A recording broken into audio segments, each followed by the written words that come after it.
दोस्त कमलेश आहिर, आप सब लोगों को टीमेक्स परिवार की ओर से दिल से स्वागत करता हूं।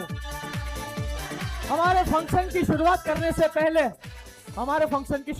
से पहले सब लोग गुजरात से, तो एक चीज बोलूंगा कि अगर मुझे इंग्लिश में बोलना है, please take your seat, thank you, please take your seat. हाँ, अगर मुझे इंग्लिश में बोलना है तो मैं आपको कैसे वेलकम करूं? हेलो लेडीज एंड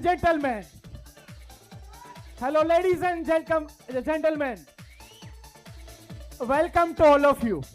और अगर मुझे हिंदी में बोलना है तो देवी और सज्जनों, आप सब लोगों का टीमेक्स फंक्शन में स्वागत है। અને અગર કાઠિયાવાડીમાં મને કોઈ કે બોલવાનું તો જો મજા આવે તો બાય બાય કરી દેજો। અગર કાઠિયાવાડીમાં આપણે કાઠિયાવાડીમાં ઘેર કોઈક મહેમાન આવ્યો હોય અને કાઠિયાવાડીનો એનો દુહો છે, કાઠિયાવાડીનો દુહો જો તમને મજા